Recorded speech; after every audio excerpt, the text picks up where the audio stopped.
Welcome to the Great Train Story at the Museum of Science and Industry.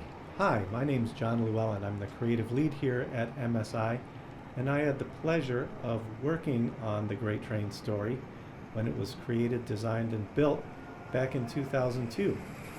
So one of the fun things about this video is it's a 360, so you can take your mouse or your finger, put it right on the screen, and look up, down, left, right, and just look around, and you can get a three-dimensional view of the ins and outs of this cool exhibit.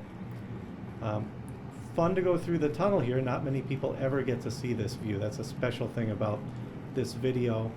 You're going by tunnel construction, so we're looking at all of the different engineering and industry that goes into building a railroad across the country from Chicago to Seattle.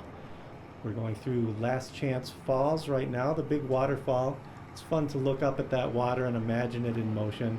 One of the funny things about a model railroad is the trains are kind of the only thing that moves. We have a few interactive parts, but you have to use your imagination a little bit because it's the magic of modeling. Here's the Sawmill Town called Sap Creek.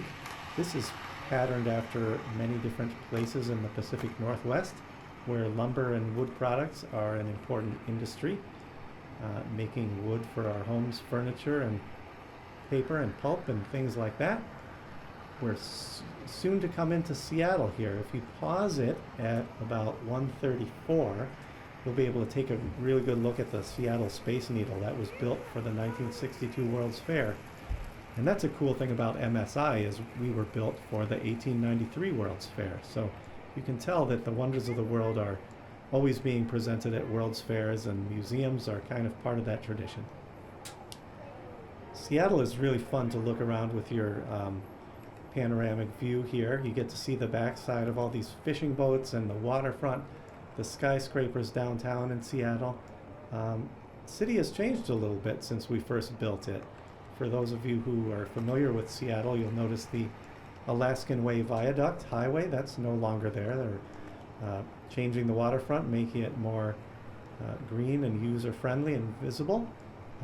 The Seattle train station, very historic place. James J. Hill was the builder of this railroad originally, the Great Northern Railway, back in the 19th century. He was known as the Empire Builder, and there's a train called that, run by Amtrak, that goes between Chicago and Seattle. And his whole deal was building a railroad empire by consolidating lots of smaller railroads together and making it into one functioning network. So that's kind of James J. Hill's namesake. We're rounding the corner. You get to see the transportation court of the museum here. One of the neatest things about this area for me is the fact that you get to look at all the aircraft and airplanes above, the 727, the Stuka, the Spitfire, the Curtiss Jenny, the Boeing 40B, and see the trains and planes and think about trains, planes, and automobiles. Passing along into the mountains here, we're going kind of through the Cascades and the Rockies. A lot of this is patterned after a research trip that my exhibit team and I undertook before the design of this exhibit happened. And we researched how everything looks on this entire trip because we wanted to be as accurate as possible. We were photographing all the different shapes of the mountains, the types of trees.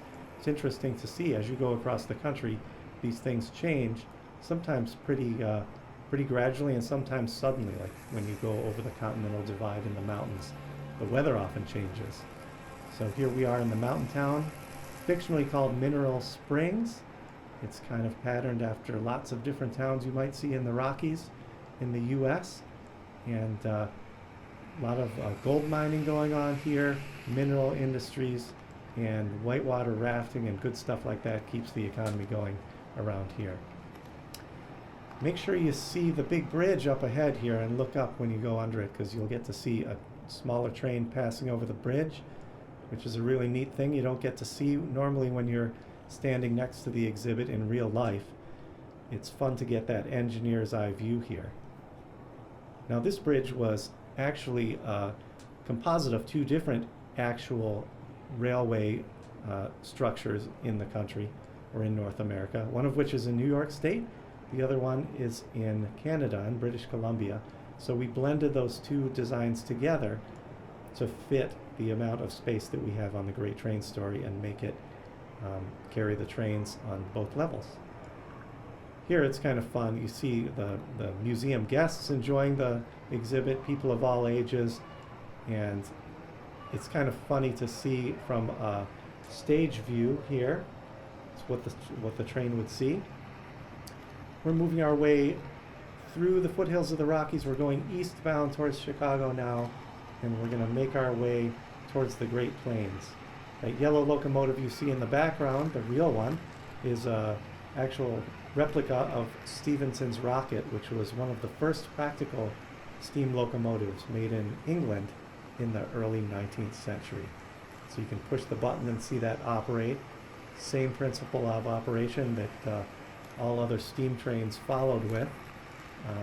And then the wheels and tracks, those are basically a similar to design to how trains are today.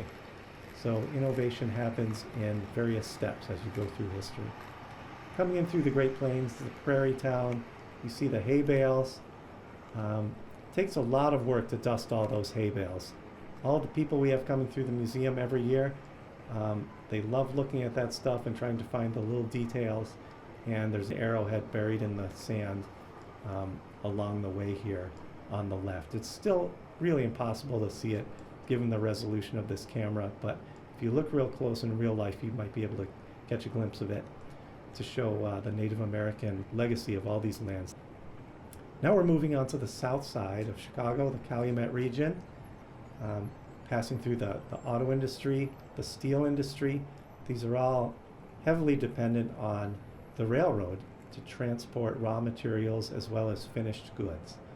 So the fun thing about the train is it goes all over the place. It connects the country with the world, and it carries lots of useful things, and it carries people too. If you go on a passenger trip, you might take Amtrak or the Metra for commuting, or the Chicago Transit Authority, the L trains for getting around the city. It's a fun way to get around and take a tour. As we move into Chicago here, the freight line that you're on doesn't really go through downtown Chicago, just like in real life. But you can kind of scroll over to the right there a little bit and see the skyscrapers downtown, the Sears Tower, the Willis Tower, the Boeing headquarters, a lot of the major skyscrapers that make Chicago such an interesting place. And then we go around a bend here, past the interlocking tower.